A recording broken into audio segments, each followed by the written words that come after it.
تحبس مصر أنفاسها وتترقب غدا اليوم الذي سيشهد بدء محاكمة الرئيس السابق محمد مرسي، ويعتزم أنصار مرسي تنظيم احتجاجات واسعة في يوم المحاكمة مهددين بتعطيل إجراءاتها، ما يفرض حالة من الاستنفار والترقب الأمني في البلاد.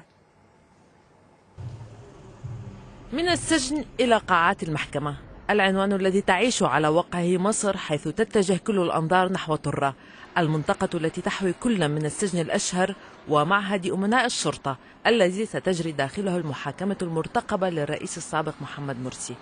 مصادر أمنية تحدثت عن أكثر من 20,000 ضابط وشرطي تم تجنيدهم لضمان سلامة المحاكمة وسط تسريبات حذرت من مخططات لإجهاض وإفشال مجرى المحاكمة من قبل أنصار مرسي الذين لم تهدأ أصواتهم الرافضة والغاضبة إلى اليوم.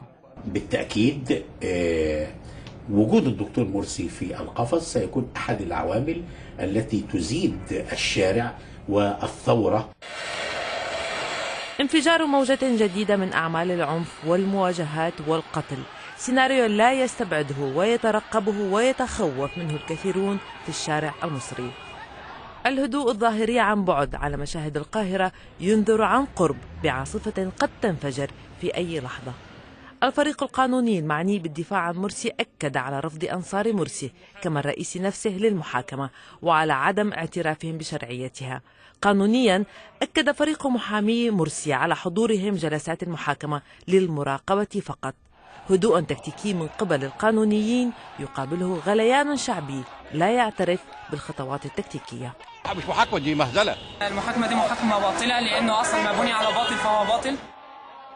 دعوات أنصار مرسي تجاوزت حدود مصر، حيث هدد هؤلاء بتوسيع نطاق المظاهرات في يوم المحاكمة لتمتد إلى محيط كل السفارات والقنصليات المصرية في العالم. وعيد غاضب لا يسكت أصوات الطرف المقابل. بالتأكيد أن مرسي أخطاء كبيرة جدا في حق الشعب المصري أولا، في حق سمعة مصر في الداخل وفي الخارج. سيناريوهات متعددة يطرحها المراقبون بشأن يوم المحاكمة المرتقبة، من حضور الرئيس إلى عدمه، إلى احتمالات التأجيل أو المواجهة الحامية داخل القاعة كما خارجها. أسئلة تبقى معلقة إلى حين حلول موعدها، وإلى ذلك الحين تحبس مصر أنفاسها.